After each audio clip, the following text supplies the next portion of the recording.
Hello बच्चों, physics with आशीष में एक बार फिर आपका स्वागत है। आज हम देखो अपने चैप्टर को आगे बढ़ाएंगे और अपना जो टॉपिक है आज conversion of an unit of system into another unit of system.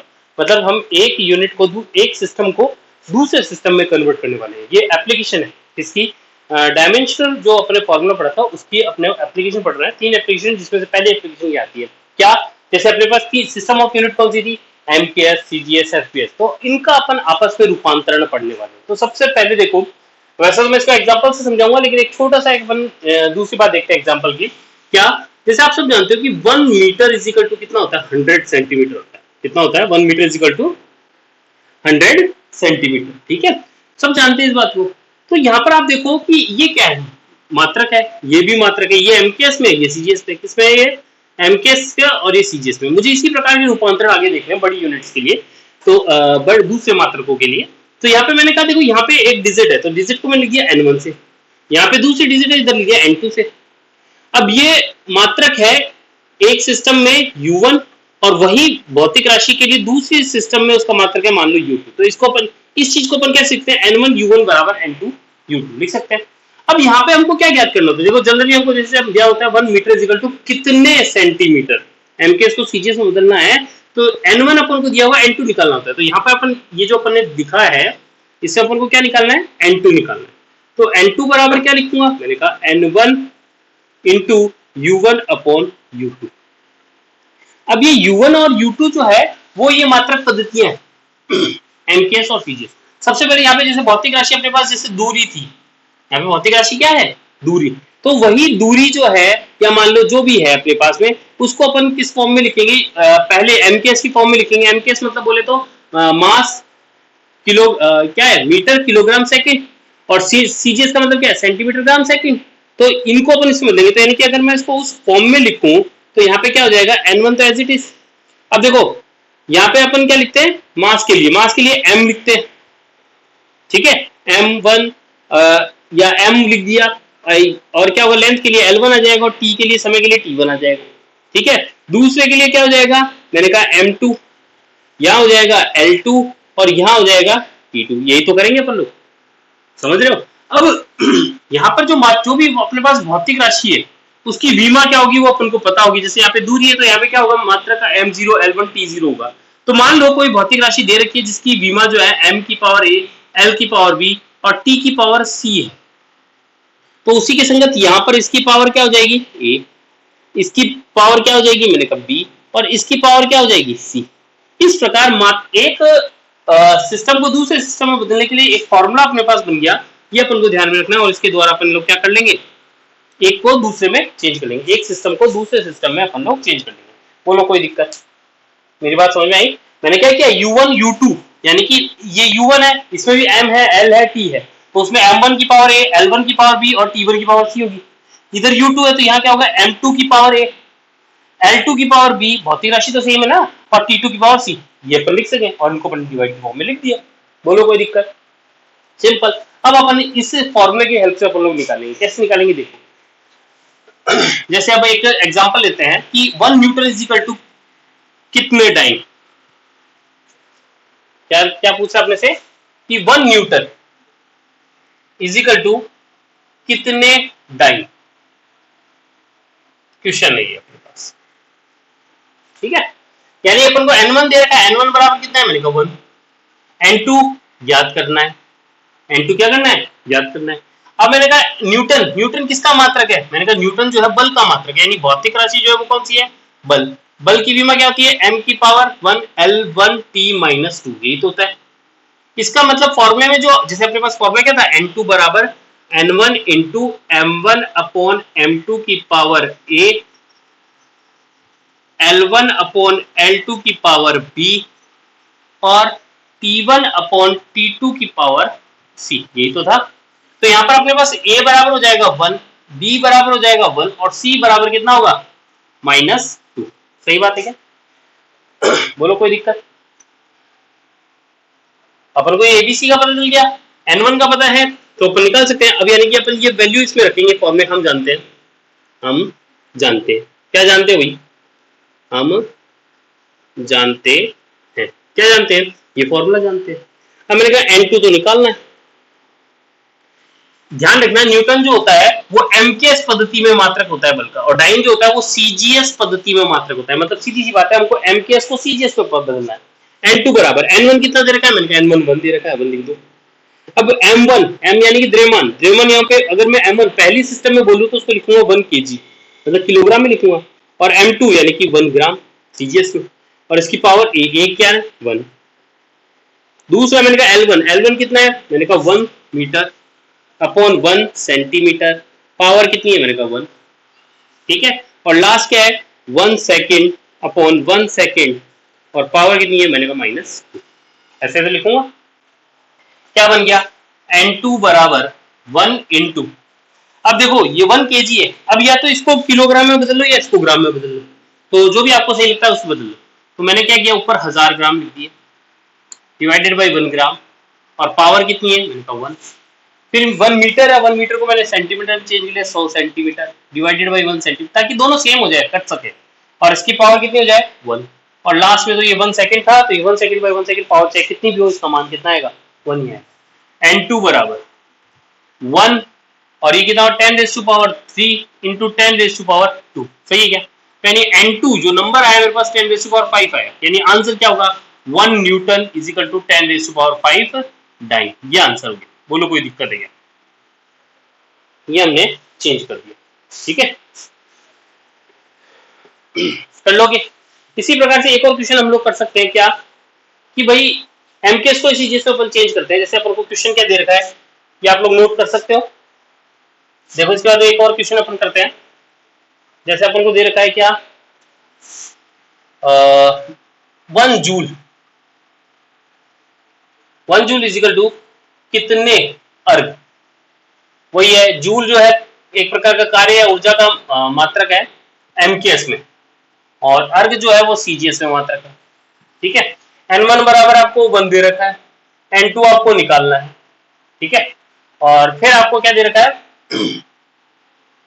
जो अपन को भौतिक राशि दे रखी है वो दे रखी है, जैसे मान लो कार्य या ऊर्जा, इसके आप सब विमा जानते हो, मैंने कहा m1 L2 और T माइनस, यही तो होगी, ठीक है। तो इसको अपन क्या करें, A इज इक्वल टू दे दिया 1, B इज इक्वल टू दे दिया 2, और C इज इक्वल टू दे दिया -2। हम जानते हैं फॉर्मूला यही है, 1 kg ये सब ये रहेगा, यहाँ पे क्या हो जाएगा पावर 1, यहाँ पे क्या हो जाएगा पावर 2, और यहाँ हो जाएगा -2। ABC का मान रख दिया। n2 इज इक्वल टू ये आया, तो अब यहाँ पे ये हुआ, और यहाँ पे हो जाएगा पावर 1, इसकी पावर कितनी हो जाएगी 2, और ये हो जाएगा 1। अरे ये तो 1 है, ये 2 है, और ये -2, ये तो 1 हो जाएगी वैल्यू, इसकी वैल्यू वहां पे 2 रहेगी, तो इसकी पावर क्या रहेगी 2। अब यहाँ पे 2 है, तो ये क्या बन जाएगा 10⁴ बन जाएगा, और आंसर आ जाएगा 10⁻7। यानी इस बार जो अपना आंसर होगा कि भाई क्या पूछा था अपने से, 1 जूल बराबर 10⁻7 अर्ग, ये अपन ने एमकेएस को सीजीएस में कन्वर्ट कर लिया, ठीक है। इसी प्रकार आप लोग क्या कर सकते हो, इसी प्रकार मान लो आपको जी की वैल्यू जो होती है, जी की वैल्यू स्मॉल जी की वैल्यू जो दे रखी होती है 9.8 मीटर पर सेकंड स्क्वायर है, ये किसमें है, ये किसमें है एमकेएस में। आप करना इसको, आप इसको चेंज करोगे सीजीएस में, इसकी वैल्यू सीजीएस में क्या होगी, और सीजीएस के बाद में आप चेंज कर दोगे एफपीएस, फुट पाउंड सेकंड में। इसमें करके देखना, आपको मैं बता देता हूँ, एमकेएस को सीजीएस में बदलना है वो तो अपन ने ये करा ही है। हाँ, जो भी आए, जैसे सीजीएस को एफपीएस में करना है या एमकेएस को एफपीएस में करना है, तो उसके अकॉर्डिंग फुट आपको पता होना चाहिए कि 1 फुट इज इक्वल टू कितना होता है 30 सेंटीमीटर। 1 फुट बराबर लगभग 30 होता है, इससे थोड़ा सा ज्यादा होता है। और पाउंड जो होता है ना, 1 पाउंड इज इक्वल टू, अगर आप सीजीएस को एफपीएस में बदलते तो 453 ग्राम, और बढ़ना तो 0.453 किलोग्राम, 453 ग्राम, ठीक है ना। और 1 सेकंड ही होता है। तो ये दो चीज आप ध्यान रखना, और इस क्वेश्चन को आप लोग करके देखना, ठीक है। क्या G is equal to 9.8 metre पर सेकंड स्क्वायर जो है, मीटर पर सेकंड स्क्वायर, ये जो है आपको इसमें चेंज करना है, सेकंड में और सीजीएस में और एफपीएस में, ठीक है ना। करके देखना, अगर नहीं आया तो मुझसे पूछ लेना, मैं आपको इसका अलग से वीडियो बना के बता दूंगा, ठीक है। कमेंट बॉक्स में आप लोग कमेंट कर सकते हो, ठीक है। ये मैंने आपको कन्वर्जन बता दिया। अब मैं आपको दूसरा इसका जो एप्लीकेशन है, इसका डायमेंशन का, वो अपन दूसरी एप्लीकेशन देखेंगे क्या है।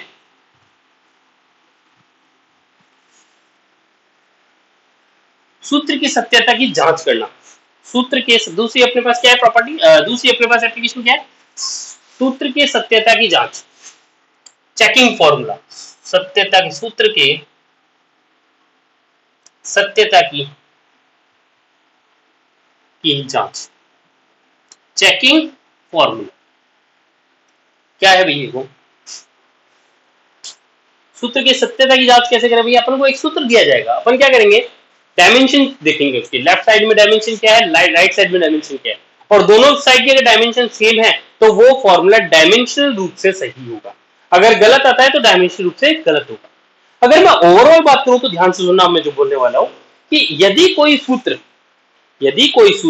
बीनीय विधि से अगर सही है, डायमेंशनल मेथड से अगर वो सही मिलता है तो वो फॉर्मूला सही हो सकता है, सही होगा ये नहीं कह सकते, सही हो सकता है। लेकिन अगर वो फॉर्मूला डायमेंशनल रूप से इनकरेक्ट है, गलत है, तो वो फॉर्मूला निश्चित रूप से गलत होगा।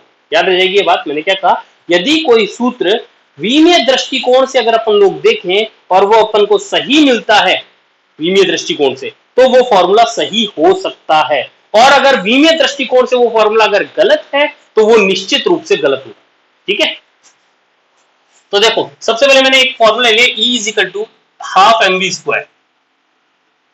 भाई E क्या है, ऊर्जा है, ठीक है ना, और यहां लिख रखा है E is equal to half M V square.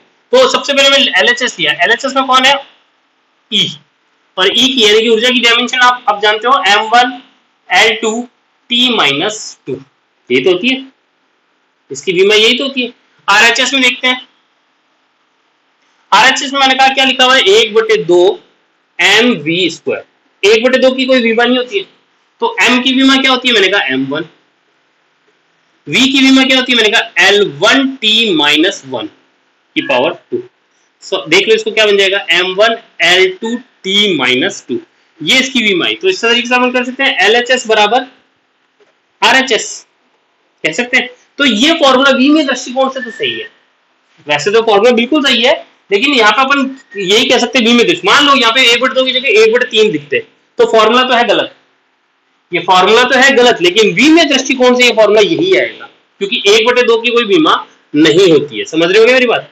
तो इसीलिए मैं कह रहा था कि यदि कोई फॉर्मूला विमीय दृष्टिकोण से सही है तो वो सही हो सकता है, और अगर गलत है तो निश्चित रूप से गलत ही होगा। ठीक है ना, ये हो गया, कर लोगे। इसी प्रकार इसी चीज को अगर मान लो E की जगह लिख देता mgh is equal to 1/2 mv square, इस फॉर्मूले की सत्यता की जांच कर लो। फॉर्मूला तो क्या है, ये दो साइड में आपको दे रखा है और इसमें आपको विमा निकालनी है, दोनों साइड आप विमा निकालो, और विमा निकालने के बाद में आप लोग इसकी सत्यता की जांच करो। देखो mgh की मैं बात कर रहा हूं, तो m की विमा अगर LHS लूं, LHS लें और यहाँ पे mgh की बात करें, m1, g क्या होता है, गुरुत्वीय त्वरण, ग्रेविटेशनल एक्सीलरेशन, तो ये जो त्वरण की विमा होती है वो इसकी होगी, तो L1 क्या होगा, t माइनस 2, g की विमा, और h की विमा क्या होती है, h यानी हाइट, हाइट की विमा नहीं लंबाई, L1 क्या बना, m1 l2 t माइनस 2, और 1/2 mv स्क्वायर के अपन पहले ही निकाल चुके हैं, तो अपन कह सकते हैं क्या, ये विमीय दृष्टिकोण से ये फॉर्मूला सही है। एक और चेक करते हैं अपन लोग,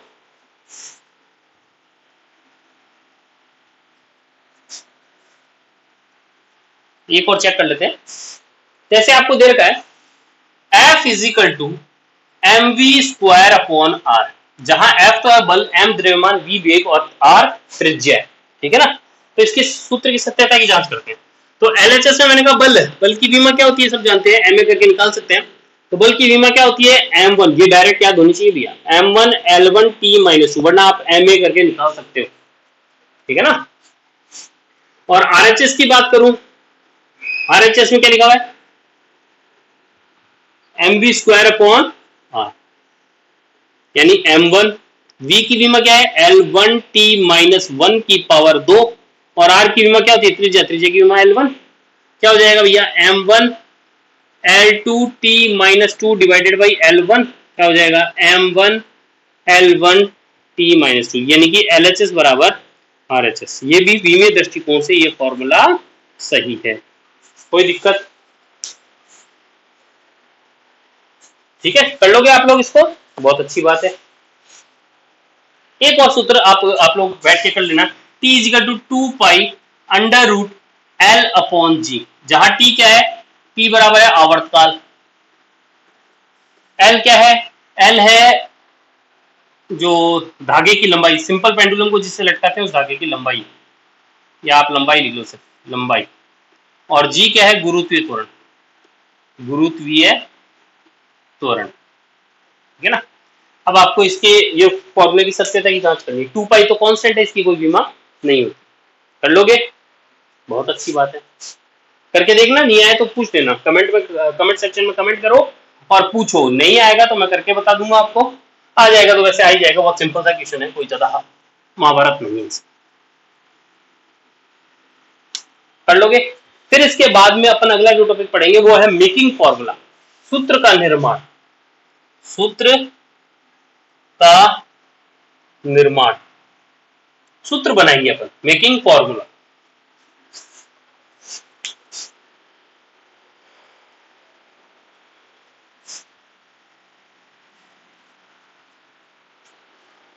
सूत्र बनाएंगे। देखो एक इस टॉपिक को अपन एक क्वेश्चन से ही सॉल्व करेंगे, ठीक है ना। एक क्वेश्चन है, ध्यान से सुन लेना। एक सिंपल पेंडुलम है, सिंपल पेंडुलम है जिसका आवर्तकाल टी है, ठीक है। उसका, उस पेंडुलम जो अपन ने पेंडुलम जो ले रखा है उसका द्रव्यमान स्मॉल एम दे रखा है, ठीक है। उसको एल लंबाई के धागे से लटकाया गया है। कहां लटका रहे हैं? पृथ्वी पे लटका है, जब पृथ्वी पे गुरुत्वीय त्वरण का मान जी है, ठीक है। तो इन भौतिक राशियों में परस्पर संबंध आपको ज्ञात करना। समझ में आ गया क्वेश्चन? मतलब इनमें संबंध निकालना है। तो संबंध निकालने में मैंने माना कि इनमें संबंध है, ये समानुपाती है, m की घात a के, l की घात b के और g की घात c।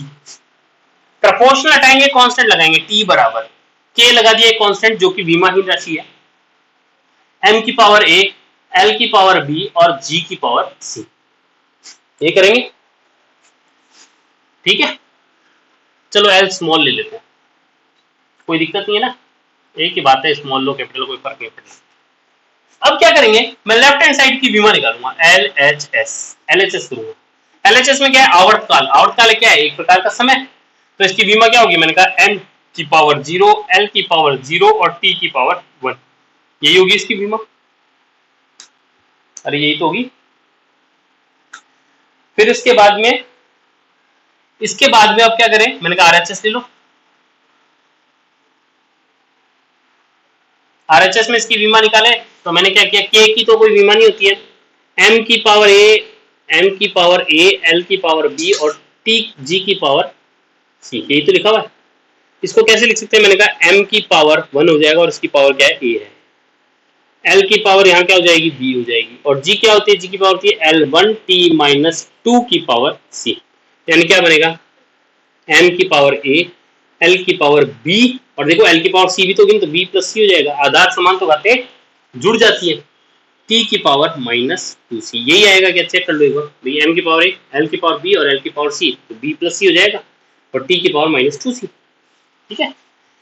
अब LHS बराबर RHS करते हैं सूत्र के अकॉर्डिंग, तो देखो क्या बन जाता है? m की पावर 0, l की पावर 0 और t की पावर 1, यही तो है लेफ्ट हैंड साइड में। राइट हैंड साइड में क्या आ जाएगा? k की तो कोई विमा होती नहीं है, ये k था, k की तो कोई विमा है नहीं, तो यहाँ पे आ जाएगा m की पावर 1, l की पावर b प्लस c और t की पावर माइनस 2c, यही आएगा क्या? दोनों तरफ तुलना कर दो। दोनों तरफ अगर तुलना करते हैं तो हम पाते क्या है? भैया a बराबर तो 0 आ रहा है, a बराबर क्या है? और b प्लस c बराबर भी 0 ही आ रहा है, और माइनस का 2c बराबर क्या आ रहा है? 1 आ रहा है, ठीक है। तो यहां से मुझे a का मान तो प्राप्त हो गया 0, और c, इससे अगर मैं c का मान निकालूं तो c का मान आता है माइनस का 1/2, ये तो आता है। और ये मान अगर मैं इसमें रख दूं तो b का मान क्या हो जाएगा? c का मान माइनस 1/2 रखूंगा, इधर जाके हो जाएगा प्लस 1/2, सही बात है। तो ये a b c तीनों के मान मैंने निकाल दिए। इस प्रकार हमारा सूत्र क्या बना? मैंने कहा t बराबर k, m की पावर 0, l की पावर क्या है? b क्या है? हाफ, और g की पावर माइनस हाफ, यही तो आएगा। क्या बना अपने पास? t बराबर k, किसी की घात 0 तो वैल्यू क्या होती है? 1, तो ये हो जाएगा, ये नीचे आ जाएगा और ये बन जाएगा √L/g। ये सूत्र मेरे पास निकल के आता है, ठीक है। इस प्रकार हम सूत्र बना लेते हैं। देखिए इस सूत्र के द्वारा हम k का मान कभी नहीं निकाल सकते। वास्तव में k का मान जो होता है वो 2 पाई होता है, इसका मान क्या होता है? 2 पाई। लेकिन इस विमेय विधि से हम लोग इस k का मान नहीं निकाल सकते, अगर निकल जाता तो और कुछ पढ़ने की जरूरत नहीं होती, सारे सूत्र इसी की सहायता से निकाल लेते, लेकिन के की वैल्यू यहाँ पे नहीं निकलती है। ठीक है, तो ये अपने पास सूत्र आता है। ठीक है, अब यहाँ पर एक चीज मैं आपको और बता देता हूं, क्या मैंने कहा आपने देखो लेफ्ट हैंड साइड में यहाँ पे टी रखा, आप कोई भी इनमें से कोई भी भौतिक राशि लेफ्ट हैंड साइड में रख सकते थे।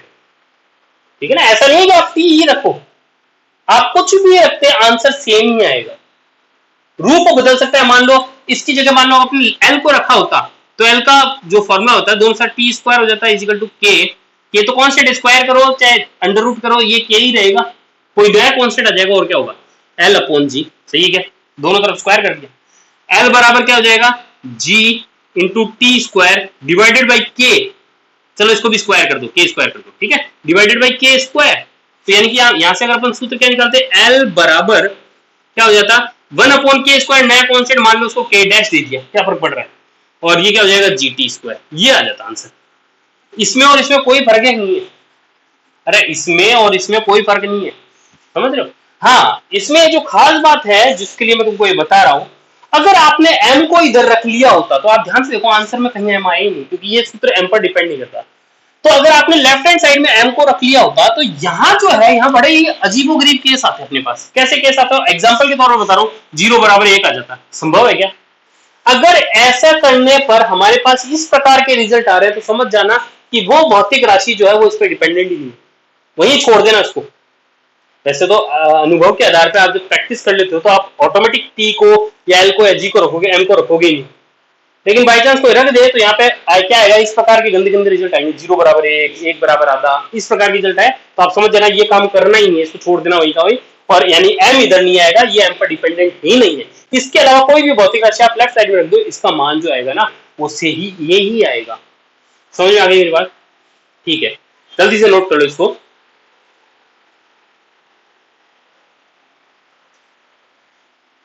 बहुत बढ़िया,